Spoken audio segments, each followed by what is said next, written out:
Welcome back to the deep end. I hope you're ready for this one.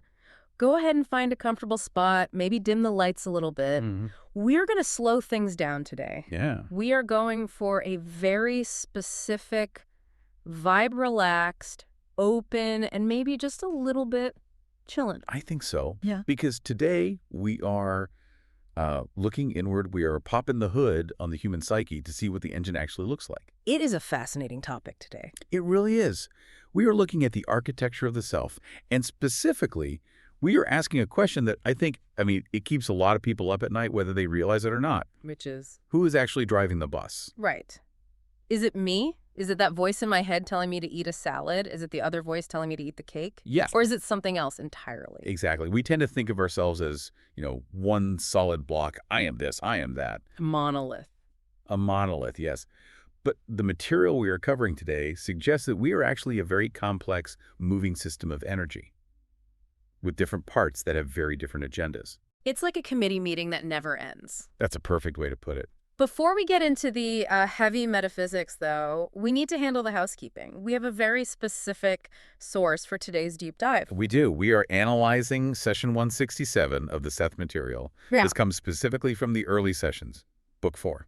And just to set the timeline for everyone, this session was recorded on Monday, July 5, 1965. It was a warm summer evening, 9:00 p.m. And we need to give credit where credit is due. This material is published by the New Awareness Network.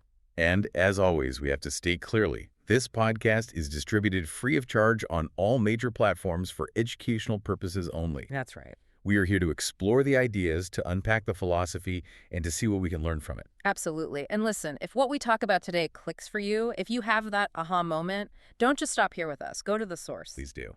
We highly encourage you to study the Seth Material books directly.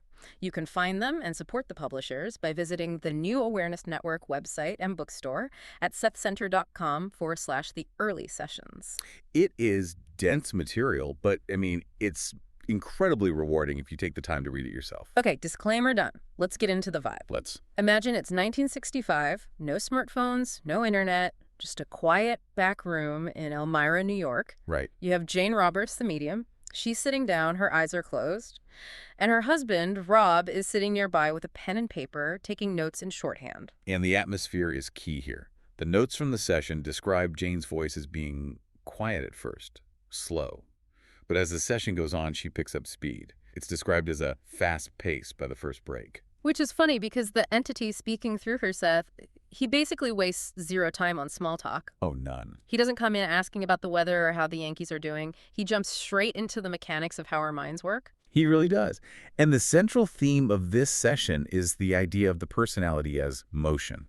Let's unpack that, because when I think of my personality, I think of it as a list of traits. I'm outgoing, I'm curious, I like pizza. It feels static, like a statue I've carved of myself. That is the common perception. We view ourselves as finished products. But Seth opens this session with a very specific, very powerful statement. He says, the personality must always be considered as motion, for no aspects of it are ever still. Wow, no aspects of it are ever still. That's unsettling, but also kind of freeing. It is. Think about physics. Everything is energy, and energy is vibration. Right. It's movement.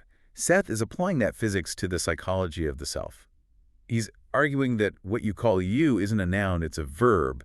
You are a process. You are happening right now. So if I'm a process, that means I'm constantly changing. But here's the weird part. I feel like I'm the same person I was 10 years ago. Or maybe a little grayer, maybe a little wiser, but the core me feels continuous. That's where the concept of time comes in. And this is where Seth gets really interesting in session 167. He explains that most parts of your personality, except for the ego, which we will get to in a minute, don't experience time as a line. They don't see past, present, future. Wait, so how do they see it? They experience everything as present. Everything is now. Exactly.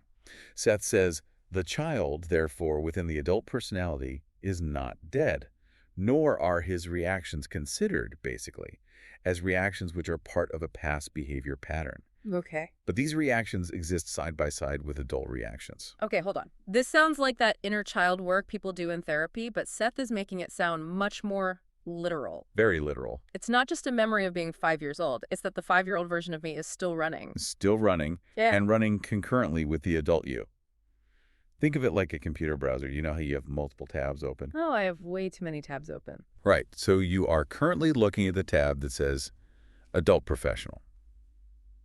You're doing your taxes or writing an email. That's the active tab. Okay. But 3 tabs over, there is a tab called 5-year-old self that is playing a cartoon or throwing a tantrum. Huh. And just because you aren't looking at it doesn't mean it isn't using up RAM. It's still processing. It's still active. That is a great analogy. So when I get irrationally angry that someone cut me off in traffic, maybe that's not my adult tab reacting. Maybe not. That's the 5-year-old tab screaming from the background. Precisely. Seth is saying those reactions exist side by side. The personality isn't a timeline where you leave the child behind and move to the adult. It's a layering. You are adding layers, but the previous layers are still active, still energetic, and still part of the motion of your personality. But that which is always taken along. That's a quote from the session. We carry our baggage, but we also carry our joy, our wonder, our tantrums. Everything. We bring the whole crew with us. We do. Yeah. And this creates a massive management problem. A management problem? How so? Well, if you have all these tabs open, the child, the teenager, the adult, the impulses, the fears, who decides which tab gets displayed on the screen? Who decides what we actually do in the physical world? Enter the manager. Enter the ego. Okay, so let's talk about the ego.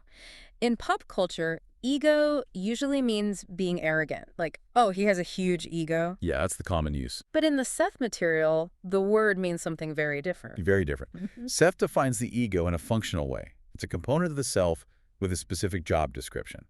In this session, he defines it as the director of activity in physical reality. The director of activity. It's the project manager. Yes. And unlike the inner self or the inner child, the ego is obsessed with time. Seth says it is the ego alone who is concerned with past, present, and future. That makes sense. I mean, if you're going to survive in the physical world, you need to know that if you touch fire, The cause. you will get burned. Yeah. The effect. You need linear time to navigate physical space. Exactly. The ego deals with cause and effect. Its primary goal is purposeful action. It wants to be effective. It wants to survive and thrive in the physical environment. So it acts as a filter. It acts as a filter, yeah. A filter for what? For all those impulses coming from the other tabs, Okay. the inner self, the inner child, the subconscious, they are constantly bubbling up with urges, emotions, ideas, and reactions. The ego stands at the gate and evaluates them. It's the bouncer at the club. Here's the bouncer. And it has a clipboard with a checklist. Ha! It asks 2 main questions. First, is this reaction effective? And second, does this fit my self-image? Oh, the self-image part is the kicker. It is. It really is. So if I have an impulse to, say, skip work and go lay in the grass because the sun feels nice, that's a deep and basic need for my inner self. But the ego looks at the clipboard and says... It says reject. That is not effective. We have bills to pay. Yeah. Also, that doesn't fit our self-image as a responsible, hardworking adult. Access denied. It's like a really uptight PR manager for celebrity. That's it. No, we aren't doing that. That's not on brand. We don't lay in the grass. We hustle. That is a perfect way to visualize it. The ego is managing the brand of the personality in the physical world. And Seth notes that the ego is fairly rigid. Yeah. It likes consistency, doesn't like surprises. But here is where it gets funny to me. We all know we aren't consistent. We flip-flop all the time. So how does the ego handle it when we actually do eat the cake or skip work? Rationalization. Ah, of course. Seth calls this out specifically. He says, rationalization is one method by which the ego justifies its acceptance of a reaction which it once rejected as ineffective. Oh, totally. I do this constantly. The PR manager has to spin the story. Right.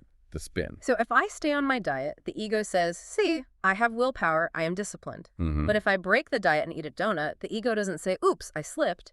The ego says, well, actually, I needed the quick glucose for brain function because I have a big meeting later. Yeah. So really, this was a strategic nutritional choice. Precisely. The ego cannot admit that it lost control or that it allowed a bad impulse through, so it rewrites the narrative to make the action seem purposeful. It has to protect its own authority. It protects its superiority. That's the word used in the session. The ego needs to feel like it's in charge. And usually, I guess, that system works okay. You need a filter. You can't just act on every impulse, otherwise you'd be chaotic. It would be. But Seth warns about what happens when the ego becomes too rigid, when the bouncer starts rejecting everyone. And this is the core of the deep dive right here. This is the architecture of the self going wrong. Because what happens to those impulses when the ego says no? Where do they go? This is the crucial physics of the psyche. In our standard view, we think if we ignore an urge, it goes away. Right. I want to yell at my boss. I suppress it. It's gone. Out of sight, out of mind. Seth says absolutely not. He states, the ego's denial of a reaction, however, does not cause the reaction to disappear, at least as part of possible pattern reaction. Energy cannot be created or destroyed, right? Nope. It just goes somewhere else. It goes into the shadow cabinet. The shadow cabinet. I love that term. It's not Seth's term, but it fits the description perfectly. Seth explains that when actions are restricted by the ego, they begin to form impulse patterns or groupings of various rejected impulses. They clump together. They clump, and they adhere through attraction. Okay, let's use an analogy here because this is abstract but super important. Imagine a workplace. Okay. The ego is the boss.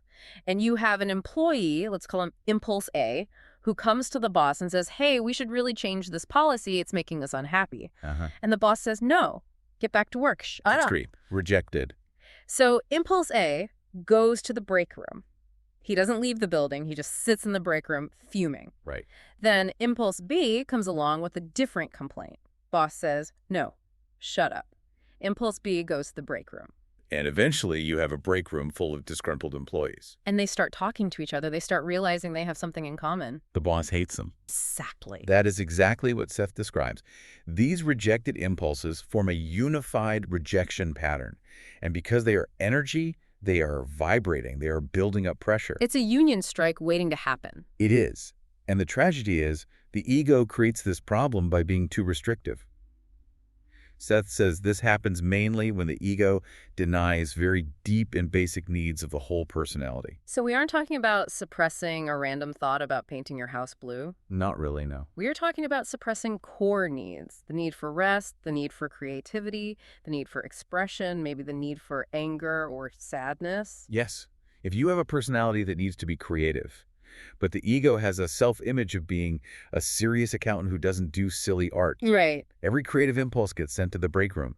Every time you want to doodle, rejected. Every time you want to hum a tune, rejected. And that break room is getting crowded. And energetic. This is where the energy physics kicks in. The ego starts to feel a shortage of energy. Why? Because it takes energy to hold the door shut. Oh, wow. Yeah, that makes perfect sense. If you are constantly suppressing a massive part of who you are, your available energy for dealing with the outside world, it drops.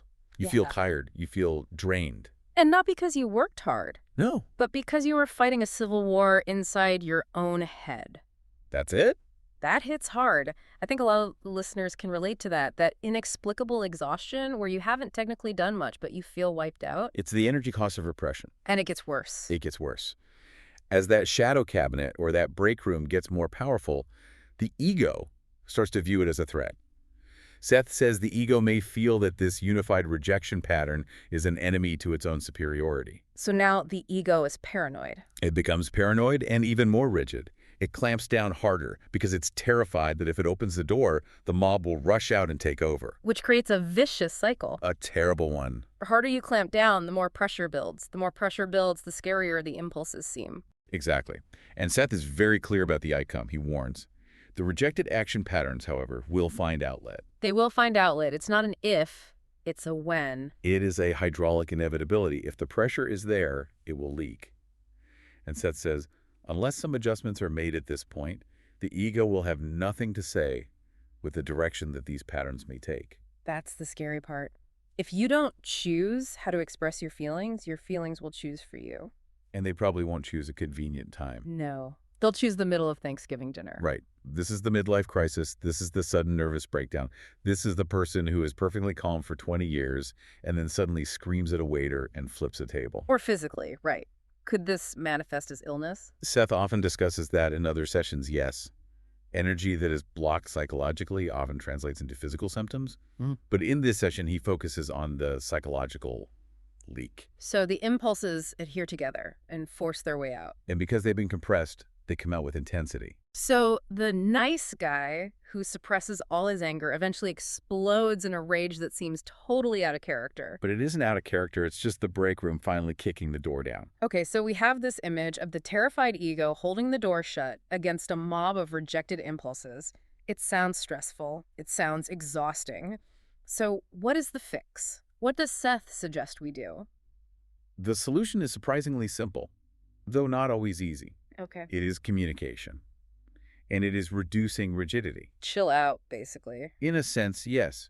Seth explained that a healthy ego, one that isn't weak or overly rigid, acts differently. If a weird impulse comes up, a healthy ego might be surprised, might say, whoa, where did that come from? I really want to quit my job and join the circus. Right. A rigid ego says, no, don't even think that. Shame on you. Bad impulse. Goes right in the break room. Right. A healthy ego says, okay, that's an interesting thought.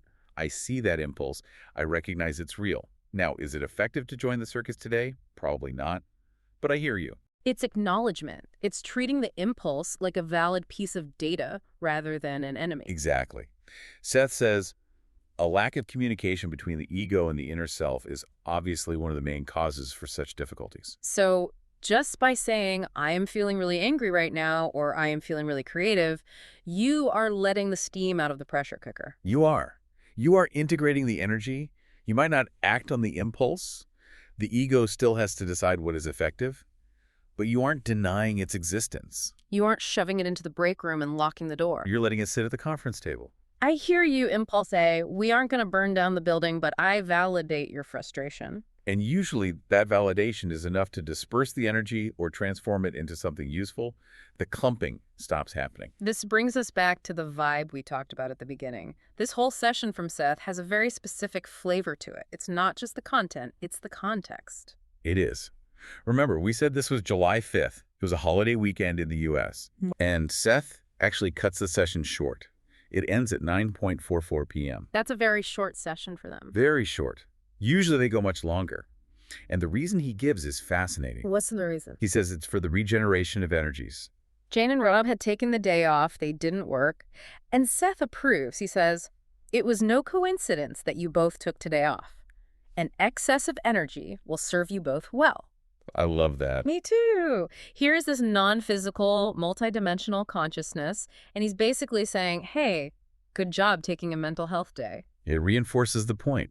If you are constantly driving, if the ego is whipping the horses to be productive every single second, you deplete your energy. Seth mentions they have a trip coming up. Right. They're going to the Hypnosis Symposium at Oswego State University College, which sounds like a wild time in 1965. A fascinating event, I am sure. But Seth wants them to go into that trip with an excess of energy. He talks about inner rhythms. There is something here we will discuss at a later date concerning the rhythms within these sessions, for they follow certain inner rhythms of activity. We were part of nature. We have seasons. We have rhythms. Sometimes the tide is out and you need to rest. Sometimes the tide is in and you can do intense work. And the rigid ego tries to force high tide 24/7. Grind. Hustle culture. Exactly. The rigid ego says sleep is for the weak. The inner self knows that rest is part of the architecture of power. If you don't rest, you break. It's funny because we think of doing nothing as laziness, but Seth frames it as a strategic gathering of resources. Yes. Regenerate your energies. You may need them. It aligns perfectly with the lesson on the rejected impulses. A rigid ego rejects the need for rest. It pushes it into the shadow. And eventually, the body forces you to rest by getting sick. So the lesson here is consistency in acknowledging what is actually happening, whether it's an impulse to scream or an impulse to take a nap. Correct. Don't fight the current of your own personality. Navigate it. Use the ego as a rudder, not a dam. A rudder, not a dam. I like that. If you build a dam, the water eventually wins. If you use a rudder, you use the energy of the water to go where you want. Man, that is good stuff. It really makes you rethink how you talk to yourself throughout the day. Correct. It's not about losing control, it's about better management. The manager needs to stop being a dictator and start being a facilitator. A facilitator who listens to the team. So let's wrap this up and look at the takeaways. What are the nuggets we are putting in our pocket from session 167? Okay, let's break it down. Point 1, your personality is motion. It's not a statue. You are a verb. You are a verb. Yeah. And time is layered. Your inner child is alive and well right now in another tab. Point 2, The ego is the director of activity. It deals with cause and effect in physical reality. It's the manager. Point 3. The danger of rigidity. When the ego rejects impulses too aggressively, they don't vanish. They clump together in the subconscious. Creating that shadow cabinet. Exactly. Which brings us to point 4, the rebellion. Those clumped impulses steal your energy, making you tired, and eventually they will force an outlet. The leak is inevitable. And finally, Point 5.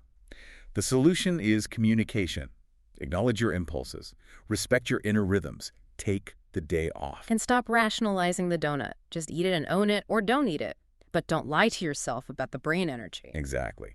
Honesty with the self prevents the energy blockages. This has been a really cool dive. It's lighter than some of the heavy cosmology we do, but in a way it's more practical. Oh, It's something you can use while you're driving home today. It is the user manual for the human interface. So here's my final thought for you, the listener, to chew on as you go about your day. We talked about that shadow cabinet, the room full of rejected impulses. The break room of disgruntled employees. Right. My question is, who is the loudest voice in your break room right now? What is the one thing you have been aggressively ignoring or telling yourself you shouldn't feel? Is it boredom? Is it ambition? Is it attraction? Is it anger? And consider this. Is your exhaustion coming from your work, or is it coming from the energy you are spending holding the door shut against that voice? Maybe it's time to crack the door open, just an inch, and ask that impulse what it wants. You might be surprised. It might not be a monster after all. It might just be a part of you that needs a little airtime. Well said. All right, friends. That is it for our deep dive into session 167. A reminder again that this session comes from the early sessions, Book 4. And please, do yourself a favor. Go visit sethcenter.com/all the early sessions. Support the New Awareness Network. Buy the books. Read the raw material. We are just two people talking about it, but the real magic is in the text itself. And remember, this deep dive is distributed free of charge for educational purposes. Okay. We want this information to be accessible to everyone. Keep your ego in check, listen to your inner rhythms, and maybe take a nap if you need it. We will see you in the next deep dive. Good evening.